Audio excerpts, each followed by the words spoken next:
Dr. Lawrence, thank you for joining us on New Mexico in Focus.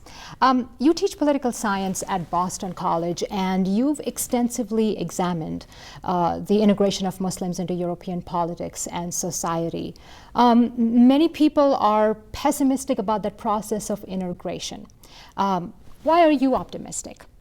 Well, I'm cautiously optimistic because I think these are processes that take time, and they take the will as well of the host society to understand itself as a migration society.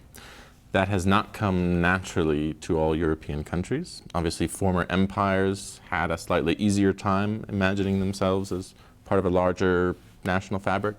But there are other countries that did not have that imperial past and did not consider themselves countries of immigration. Rather, they were sending out immigrants like Germany or Italy in the 19th century. And so they're very surprised to find themselves now migration societies. And that takes time. It has always taken time, including for non-Muslims in Europe, as well as, of course, in the American context. Okay, let's talk a little bit about your research. What sort of evidence have you found that is showing that perhaps Muslims are integrating better into European society? Well, you can look at political participation. You can look at the foundation of civil society organizations, the creation of places of worship. A good example would be the recent election in Germany for the Bundestag, which took place a couple of Sundays ago. And there were 35 deputies of migrant origin who were elected, including 11 of Turkish origin alone. And if you take into consideration that the number of voters of Turkish origin in Germany is actually quite small because citizenship was so hard to obtain until 10 or so years ago, that's actually quite an impressive result. And you'll find similar outcomes in localities in the United Kingdom, and in the administration in France, not yet so much in the legislature. But interesting, as you've talked about in the political process, you've seen some movement. When you look at some of the other countries, say for example, Germany, you mentioned France, are there countries that you found have looked at the process of integration in a way that's better than other countries? If so, what are those countries and what have they done better that have made them more successful? Well, I think each of these countries has to come to a point at which it realizes it has a problem, right? And this is the first step, if you like, towards creating policies that might actually improve integration outcomes. Not every country accepted the reality of the diversity that they had seen sprout up around them rather unexpectedly. They didn't plan to become, France didn't plan to become the home of several million North Africans. Sure. It simply lost its last imperial battle and had to face the fact that it had a labor shortage and needed to import labor from the most obvious sources. Germany similarly always had a guest worker mentality vis-a-vis the Turkish migrants that it was importing, and they were supposed to rotate back, but obviously they stayed. And so in each point there's a moment where the migrant community itself decides to settle, and then there's some lag time when the state kind of catches up with that and realizes that perhaps not all of its institutions are equipped to deal with the new policy problems that come up when you have a more diverse population. Sure, so different countries are at different stages in the integration process. In your study, did you find any one particular country that really has a handle on this really well, that you thought was sort of the shining beacon of the integration process? And if so, what is it that they're doing that's really impressive? Yes, no, it would be great if there were an easy answer to that. Unfortunately, they are at such different stages, and they have very different communities of origin. So it's a little bit like comparing apples and oranges, right? If you have the Turkish community in Germany, which had, if you like, a kind of mercenary relationship with Germany, coming there simply to make money, intending to go home, versus the French experience or the British experience, where you had really a sense of belonging of former colonial subjects who are expecting to be integrated. I would say that France has taken this matter very seriously, in part because of its very self-consciously secular atmosphere, and it therefore came into conflict perhaps earliest with some of the outward expressions of Muslim religiosity. And so because they were at the forefront of policymaking, they have come through trial and error to some of the better outcomes, but not by instinct and not naturally. You talked about France being at the forefront of this integration process. I wanted to get your response to a recent poll that was done last year by the organization IFOP in 2012 of October last year, in which they surveyed more than 1,700 people in France, and 2/3 of those people said that Muslims were not integrating well in French society, and then 68% of those majorities said that Muslims simply refuse to integrate. What is your take on that? Well, it's been a tough 10 or 15 years. Muslims became visible in these societies really in the worst of circumstances, which is to say in the context of the global war on terrorism. Up until 9/11, of course, these governments were aware that they had Muslim minorities, that had even toyed around with policies aimed at integrating them, at making Islam one of the official religions of the country so that mosques could be built, imams could be trained, and that sort of thing. But they didn't really take it seriously until 9/11. And in that context, when the focus became understandably on security, on radicalization, that was the subject of most media accounts, because that was frankly what was interesting about the Muslim communities, the fact that they had produced in a very small number these radical political religious activists who went on to extremely murderous activity. And so that was the first negative frame that I think didn't exactly dispose people positively towards this population. If you add to that then the conflict over the place of religion in the public sphere more generally, and Islam's own slow coming to terms with some of the very things that Christianity in its various forms faced in the last century, you have a kind of resistance to what Europe came around to over a very long period of time.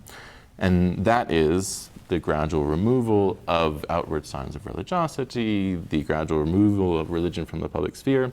And for Muslims coming from countries where you have religion everywhere, where the state is intricately involved with the religious life of its citizens, there's a natural conflict there. And so whether it's about headscarves, or whether it's about girls participating in physical education, or the availability of halal food in classrooms, each of these issues is religion in the public sphere, and that leaves a bad taste in a lot of the so-called natives' minds. Let me go back to that a little bit and explore that with you, because we've talked about some of the issues on hijab, on the hijab that you mentioned, and halal meat and etc. When we look at some people say that certain Islamic cultural practices are incompatible with Western democracy values. You've talked about some of those difficulties or challenges yourself. Inseparability between church and state. What Europeans see as freedom of speech is seen by some Muslims as deeply offensive. I mean, you can't even question or criticize Islam. That's just something that they don't encourage doing. Like you talked about, more rights for women, for example. How does Europe go about reconciling these hot button issues that really sort of is trying to marry a system that is so different, where religion is deeply ingrained in almost everything, and then try and integrate and perhaps make sure that the system is free and fair for everybody? Yes. The perspectives that, these are not unified entities, but the perspectives that European societies versus, say, their Muslim communities have on these issues are very different.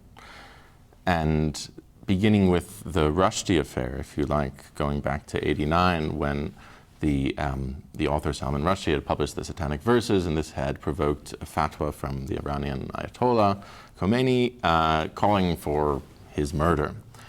And there was a positive echo in some corners of the United Kingdom, some corners of France. There were some demonstrations. Sure. What the British Muslims' position was that Islam should be protected to the same extent as Anglicanism is from blasphemy. And if there's a blasphemy law in the books for Anglicanism, then that should also protect Islam. So that's partly a problem with just sort of not understanding that it takes time to win equivalent rights in a society. You don't just arrive and have everything sort of ready for you. Can you? Is that a realistic expectation? I mean, we in America and in Europe to some extent, you can freely debate pretty much anything. Yes. I can tell you as a Muslim, if I dared explore or criticize the Quran, I would be in lots of trouble. So how do you bring people along in that process and really give them an opportunity to debate things like religious practices without being fearful for your life? Mm-hmm. Well, the answer is unsatisfying. You have to wait a little bit. If you look at the time that passed between the Rushdie affair and, say, the Muhammad caricature affair, the cartoon affair that took place in 2006, 2007, when there was outrage around the globe to the caricatures that a set of Danish cartoonists had Right. made of the Prophet. Mm-hmm. And almost all of the violence that took place, in fact, all of the violence that took place, with the exception of one attempted assassination in Denmark itself, was either in Libya or in Pakistan or in the West Bank or in other countries where governments used the opportunity to basically divert attention from their own shortcomings and draw attention to what they saw as the West's hypocrisy. But if you look in Europe and compare 2006 Prophet cartoons to the 1989 Rushdie affair, you see a very different set of outcomes. Whereas in 1989, there were Muslim leaders who were firebrands, calling for the windows of bookstores to be broken, calling for the burning of books, bringing all sorts of bad memories back. 25 years later, when responding to a similar affront on their religion and on the public image of their religion, they were not demonstrating in the streets. They were filing lawsuits. They were lobbying. They were taking institutional routes to protect their interests. And like it or not, that's an option in Western democracies. Religious communities are allowed to defend their image. Obviously, Jewish groups do it all the time in the face of anti-Semitism. Catholic groups have often found offense in modern advertising. Mm-hmm. We could talk about examples, but each of these communities then avails themselves of the institutions of the state, ideally, and doesn't take matters into their own hands. So the vigilantism that undoubtedly exists is hopefully waning, and the institutionalization of grievances as a sign of integration, I find, is increasing. It seems to me that there's still a lot of progress that needs to be made in that area, because we still don't have enough strong voices to shift the winds in a direction where people can be open and can be critical of their own faith. I think there's still a lot of movement that still needs to be done. And I think that's what a lot of Muslims, moderate Muslims who want to see change, are asking for, that, to be able to have the freedom to be critical, to analyze issues and debate. Let's go back to something that you had mentioned about global terrorism. When we look at the world, we see, there's still a great deal of concern in the area of terrorism. Look at, just in London and Madrid in the last decade, you had the train bombings. And then most recently, just in the last few weeks, we had one attack in Kenya. Do these attacks, these damaging events, have an impact on the current integration process in Europe? They do, in the sense that you described earlier with the poll results. They tend to reinforce the image of the Islamic community as an inherently violent and intolerant one. And obviously those, that exists in the Islamic world. There's no reason to deny it, and it exists within Islamic communities within Europe. The question is what the trends are, and the question is how you respond to it. The response, when I think done productively, will try to reassure these communities that their basic rights are indeed protected and equal to those of other citizens. And this is not to excuse anything, but I think that it's often when there's a sense that there is not that basic equality that you have more silence within the community when extremists act out, because they feel that they don't have any sure footing in the country they're living in, and they don't want to add to the stigmatization of their community. And this leads to a really negative cycle that reinforces itself. Whereas if you can guarantee basic rights, right? So don't ban minarets, don't ban headscarves, don't ban the circumcision of boys, don't ban halal slaughter. If you can assure this community that they will enjoy the same religious rights as their fellow citizens, you will find that they will be a lot more confident about speaking out about the marginal extreme practices, right? Take the burqa, for example. There was a huge to-do about the burqa in France for over a year and a half. How many women ever wore the burqa in France? Around 2,000. 500 of them outside of metropolitan France. Half of the remainder converts to Islam in France. So the burqa is an example that enrages everyone. It's hard to find a defender of the burqa. But it's also a good example of how something can catch the public imagination while having very little to do with reality. And so while one should condemn with one hand, one also needs to suggest that there's space for, if you want to call it, the reasonable or moderate practice of religion as well. And until that's done, I think you will find a more standoffish relationship, unfortunately. All right, Dr. Lawrence, thank you so much for your time again today. And for viewers who want to learn more about this issue, the book is The Emancipation of Europe's Muslims, the State's Role in Minority Integration by Jonathan Lawrence. He spoke in Albuquerque earlier this month as part of the Albuquerque International Association's Political Islam Lecture Series.